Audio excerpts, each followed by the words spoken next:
They're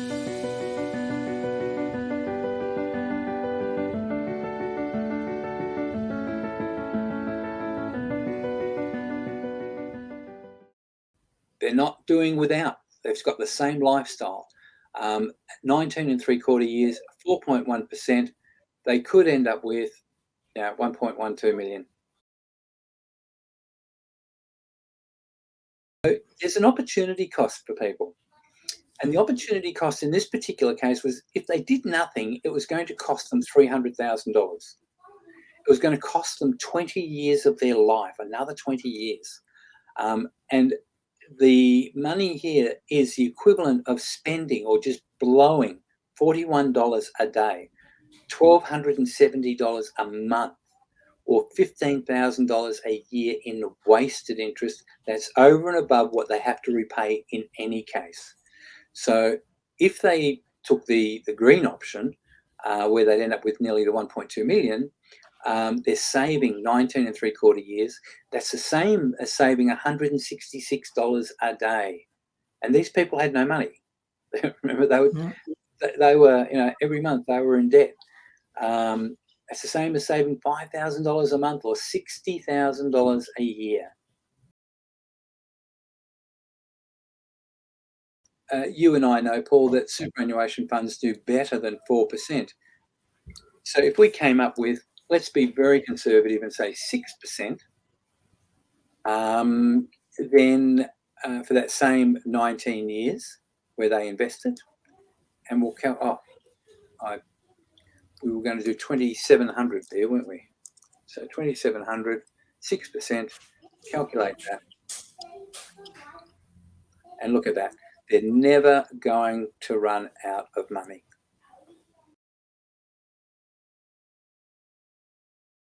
All financial programs work on money in and money out. So we have income and we have expenses.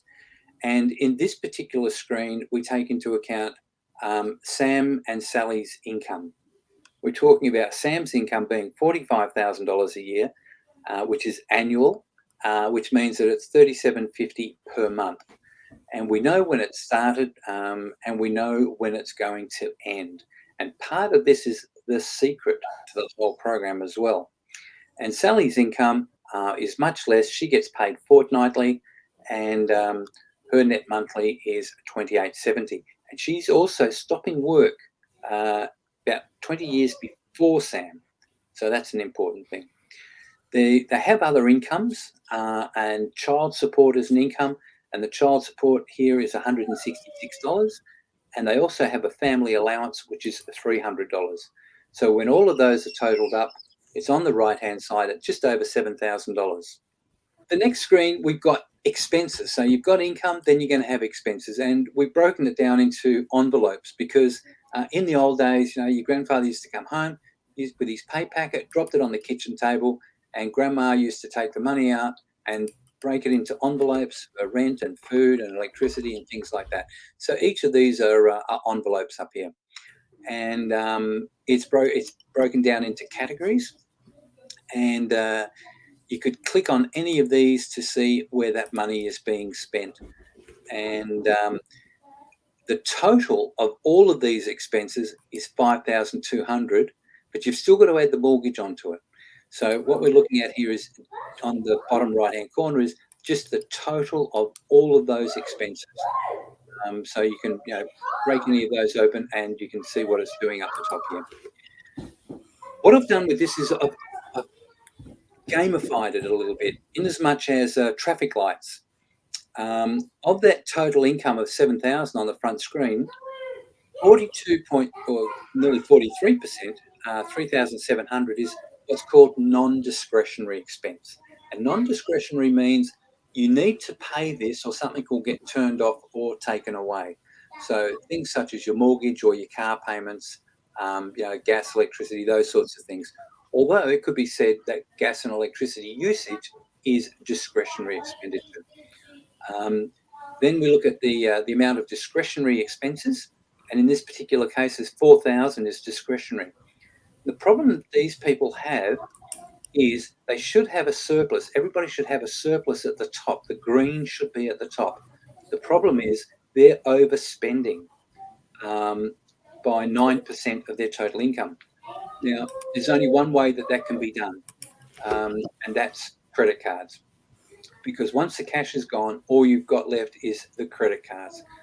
And very few people end up paying the credit card off. They lean into the credit card, they'll pay the minimum and just let it keep building up and end up paying a heck of a lot of interest for no good reason. The current spending report, I'll go into this one very quickly. The top is the current income, that was at $7,000. The spending was including the primary property and the debts is $7,800. So obviously they're $800 above what their income is, and that shows up over here on the left-hand side. There's the 7,000 income, and there's the 7,800 in expenses, and that's showing a negative balance of $784. It does make a difference when we get in here and we start looking at somebody's expenses. And this also makes a heck of a difference. And this is probably where we'll end up finding what the problem is. If we remember that the people's excess was 9% or 784, when I sat down with her and her husband, they were both committed. Their marriage was a little bit rocky at the time, quite rocky. And he was a heavy drinker and a heavy smoker. And we said, look, if we're going to make this work, you're going to need to start managing your money. And as it turned out, we said, okay, let's do this. So we looked at her expenses and we said, okay, you're spending $85 a month on haircuts. Could you do that every second month? And she said, yes. So we changed it. And then we went in and we said, okay, he's smoking. And he said, look, you know what? I've been meaning to quit smoking. He's spending $245 a week on smoking, which obviously is a lot of wasted money. So he said, I'm quitting, which he did.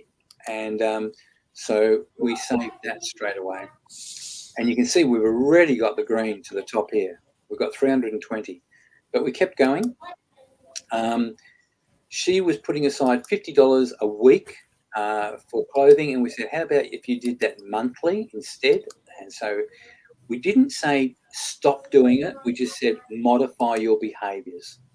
So he was a heavy drinker and he wasn't going to give up his grog, but we said, can you drink half as much? And so he would, instead of 2 slabs a week, he cut it down to 1 slab a week. So then what we did find out was he thought she was doing the right thing, putting $100 a month into a travel fund. Whenever he got paid, she took that money, she religiously put it into the travel fund. And of course, they couldn't afford to keep doing that. So I said, look, you've got to stop it. So what we did was we stopped that straight away. Had to live today so they could live tomorrow. And the other thing we found also was he was spending $100 a week on lunches at work. So the old story, she made his sandwiches, but he could still buy coffee, so she didn't cut him out of that. So $40 a week for coffee. And the other thing they were doing was also spending $100 a week on takeaway because they had a busy family with young children.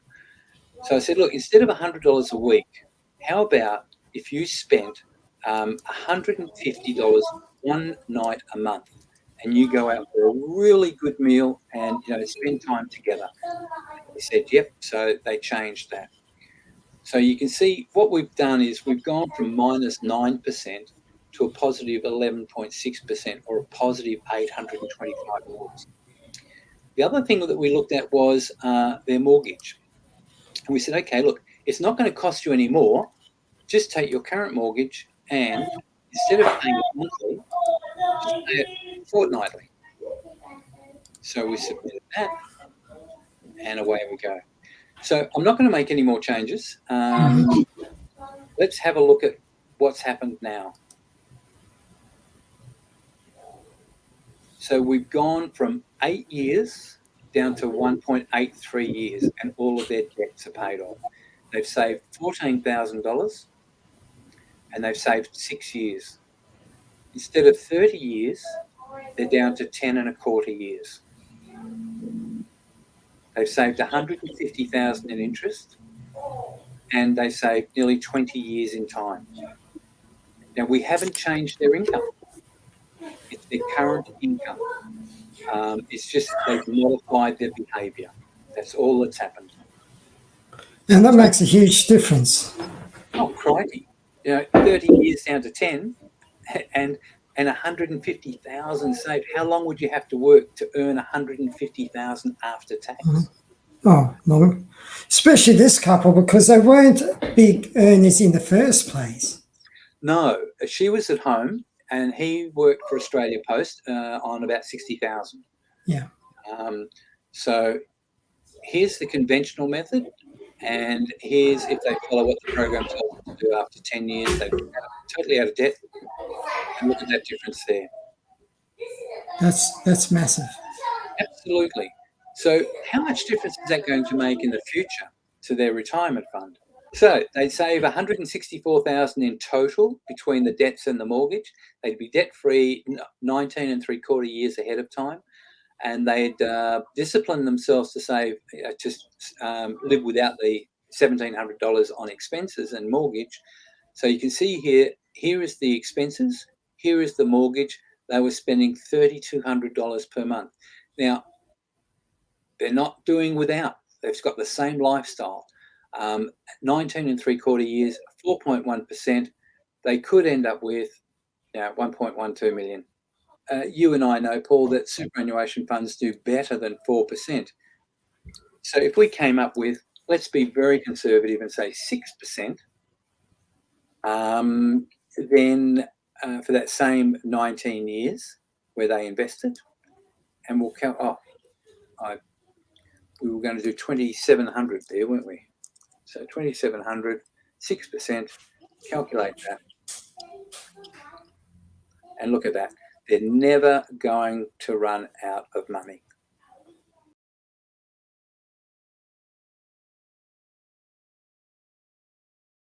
This is what we do with everybody, because results in advance is the important step that people need to take. Okay, we're not going to start working with people until we know that we can actually help them. There's no value in charging anything. Go to this page. They'll get there. Where are we? You go to this page first, watch the video, and just enter your name, and it will send you the link. The link will get you through to this page. And in this page, you'll be able to download the categories booklet. And what I suggest you do, write everything down, right? Write down all of your expenses. And then go across here to the data entry form, which is online, and enter everything. And you'll find that it's very easy to do. You put in your name, your email. You don't need to worry about a password. But under consultant, put in Paul Woodward. Okay, and then just start entering your details. And once you've done that, you'll end up getting this report, which is the first report. This is the report that everybody will end up getting. And once you've got that report, if it looks, something half decent for you, then you can get in touch and we can go through the next stage, which is going through the whole program in exactly the same fashion as I did just now. Now, all of that has taken less than an hour. Yeah. So it's not hard. It's not rocket science. The hardest part is getting the information together and filling it out in here. And once you've got it here, it is so easy to just transpose it across to on screen. And then you hit the submit button, just watch the video, see how it works. It's not hard. Hit the submit button and away you go.